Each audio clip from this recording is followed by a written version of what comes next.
Assalamualaikum warahmatullahi wabarakatuh.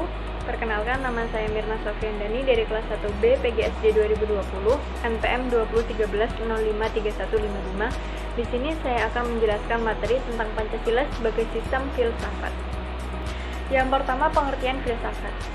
Istilah filsafat secara etimologis merupakan padanan kata falsafah dalam bahasa Arab dan filosofi dalam bahasa Inggris yang berasal dari bahasa Yunani, yaitu filosofia.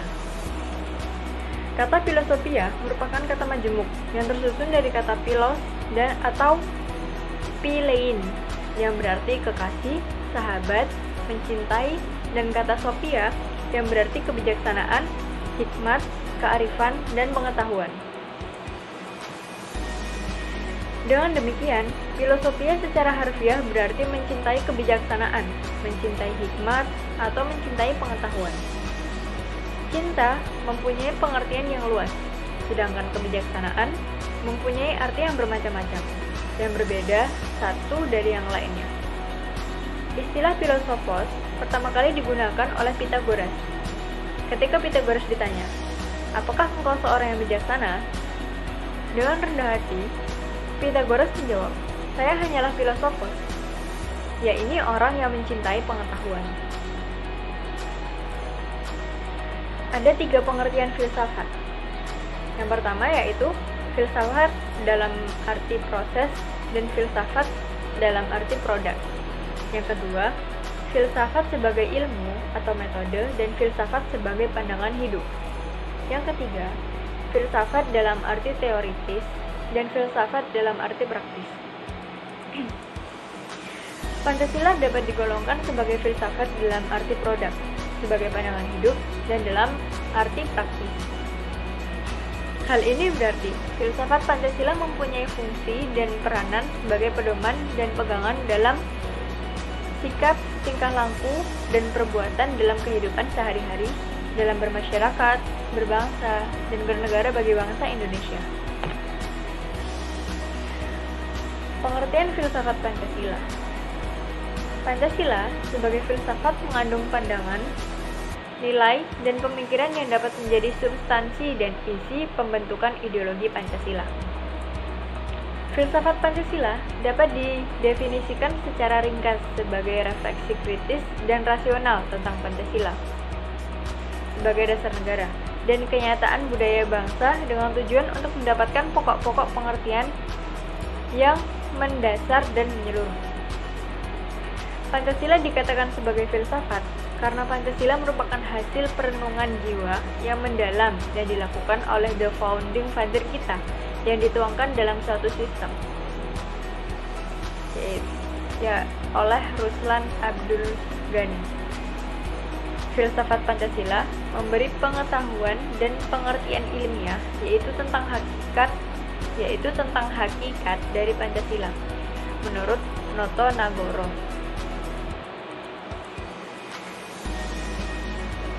Selanjutnya, Pancasila sebagai suatu sistem filsafat.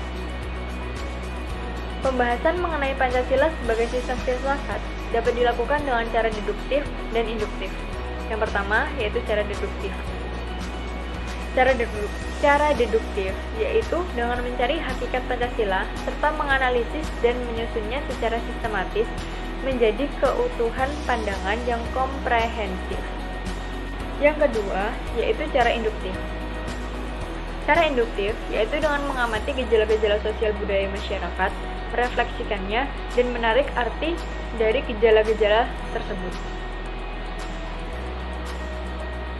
Pancasila yang terdiri atas 5 sila yaitu sila ketuhanan, kemanusiaan, persatuan, kerakyatan, dan keadilan. Pada hakikatnya merupakan sistem filsafat. Yang dimaksud sistem adalah suatu kesatuan bagian-bagian yang saling berhubungan, saling bekerja sama untuk tujuan tertentu dan secara keseluruhan merupakan suatu kesatuan yang utuh. Sila-sila Pancasila merupakan sistem filsafat. Pada hakikatnya merupakan suatu kesatuan organis, artinya antara sila-sila Pancasila itu saling berkaitan, saling berhubungan, bahkan saling mengkualifikasi pemikiran dasar yang terkandung dalam Pancasila yaitu pemikiran tentang manusia yang berhubungan dengan Tuhan, dengan diri sendiri, dengan sesama, dan masyarakat bangsa yang lain, yang nilai-nilai itu dimiliki oleh bangsa Indonesia. Dengan demikian, Pancasila sebagai sistem filsafat memiliki ciri khas yang berbeda dengan sistem-sistem filsafat lainnya, seperti materialisme, idealisme, rasionalisme, liberalisme, komunisme, dan sebagainya. Berikut adalah ciri-ciri sistem filsafat Pancasila. Di antaranya yaitu 1. Sila-sila Pancasila merupakan satu kesatuan sistem yang bulat dan utuh. Dengan kata lain, apabila tidak bulat dan utuh, atau satu sila dengan sila lainnya terpisah-pisah, maka itu bukanlah Pancasila. Yang kedua, susunan Pancasila dengan suatu sistem yang bulat dan utuh itu dapat digambarkan sebagai berikut. Inti sila-sila Pancasila meliputi 1. Tuhan, yaitu sebagai kuasa prima. Yang kedua, manusia, yaitu makhluk individu dan makhluk sosial. Yang ketiga, 1, yaitu kesatuan memiliki kepribadian sendiri. Yang keempat, rakyat, yaitu unsur mutlak negara, harus bekerja sama dan gotong royong. Dan yang kelima adalah adil, yaitu memberi keadilan kepada diri sendiri dan kepada orang lain yang menjadi haknya.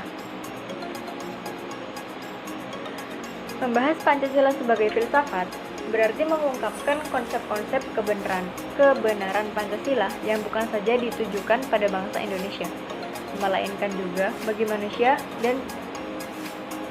manusia pada umumnya.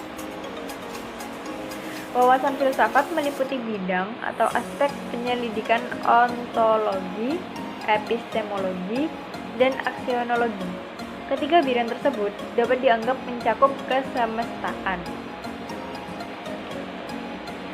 Jadi, dapat disimpulkan bahwa fungsi-fungsi filsafat Pancasila bagi negara Indonesia yaitu yang pertama, Pancasila sebagai jiwa bangsa Indonesia.